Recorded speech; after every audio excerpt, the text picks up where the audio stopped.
One of the great things about the photography show is that you get to see photographers year on year and see how their work changes, their work develops. I'm here with Tom Barnes, a longtime friend of the photography show, whose work has taken him somewhere that I don't think he's ever been before, and there's some really, really interesting results. We're here on the Medecins Frontier stage, and Tom, tell us where you've been and the kind of images that you've been capturing for MSF. So I got in touch with MSF wanting to kind of do something a bit better. I've obviously spent a lot of time with my photography making people look really good, and actually that, as far as a conscience thing, it doesn't really kind of settle the kind of conscience really. It doesn't make me feel kind of a balanced individual.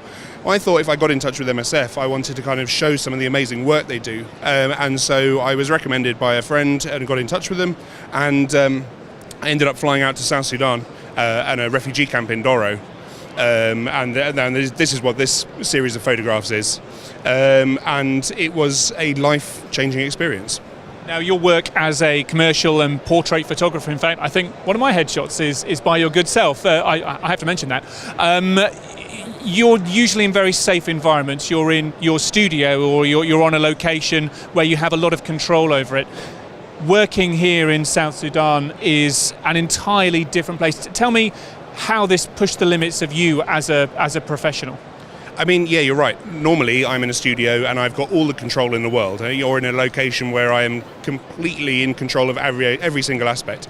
Going out to South Sudan, I was in control of no aspect whatsoever. I was very much thrown in at the deep end and told, you know, these are the security briefings you have to go through, this is what you can and can't do.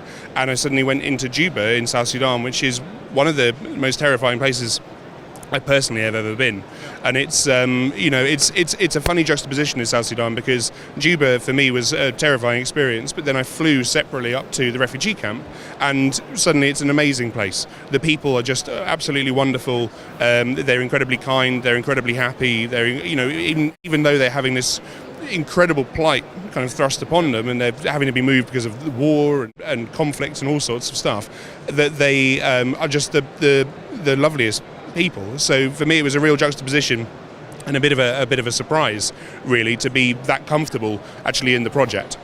And the subjects that you were working with, the portraits you were taking, were of Medecins Frontier staff, or people who were active on their behalf, actually on the ground, weren't they? How did you find working with non-professional models and people who aren't coming to you to do a job, people who are doing a very different job on the ground? How were they to work with and to create these amazing shots?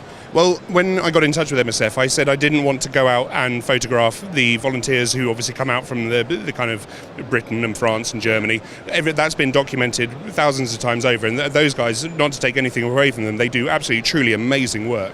But what I wanted to do is I wanted to get in touch and say, actually 70% of the staff within the projects is national staff, so people who live within the refugee camp, or people who've lived within the host community, which is the community that was around before the refugee camp existed. All of these photos here are of the national staff. So they're the people who might be internally displaced, they might be refugees themselves, and I just wanted to show how much passion they have, how much love they have for MSF, and how much love they have for their community, and show how proud they are to kind of work with it.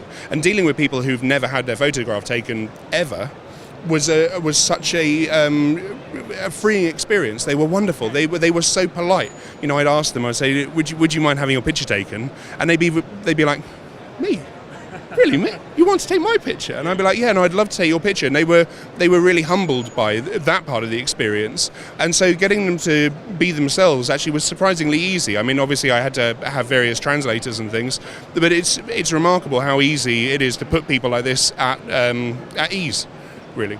And I think the way that you're able to put your subjects at ease certainly comes across in your images.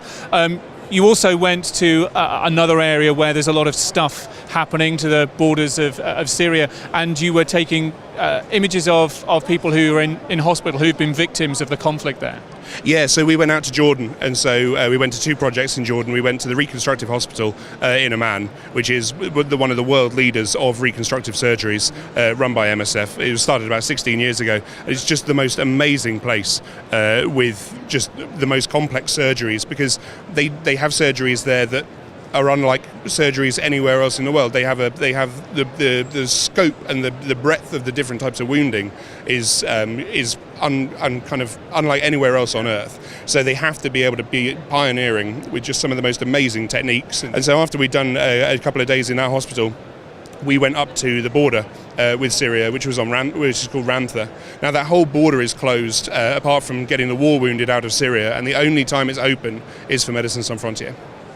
And again, working with people who clearly have been through quite a trauma in their own way, different to working with the South Sudanese people who are active there. How did you find working with people who, have facial disfigurement, who've been through such a trauma? How did you approach them in order to capture their stories? They were actually surprisingly open to it. I thought we would have to work a bit harder for it, but actually, people wanted to tell their stories. People want to hear these. People want to have these things heard, and they don't want to kind of cover anything up. There's no point in kind of skirting around these issues. They've been through some absolutely horrendous situations, and they wanted to they were not proud of it, but they wanted to kind of tell their stories and make them heard. So it was again surprisingly easy because they were all very, very keen to have their stories told. Obviously, Tom, it's amazing work. The images are fantastic. The stories they tell are incredible. What do you hope will be achieved by the work that you're producing for MSF? If I can do anything, I'm not a very talented man. I don't have millions of pounds in the bank. I don't have kind of a huge amount of transferable skills. What I can do, though, is try and raise awareness and try and raise money for MSF. So if you are kind of at the show and you want to come and sign up and donate kind of a monthly amount, that would be absolutely amazing, because MSF don't waste any money. They do save lives, and they work wherever the need is needed. Wherever the work is needed, MSF are there. They're first in, last out. They're a brilliant charity with an amazing ethical set, and I couldn't be more proud to work with such an amazing charity. Well, your work speaks for itself. Listen, Tom Barnes, thank you very much, and keep up the amazing work you're doing with MSF. Thank you, sir. Appreciate it. Cheers.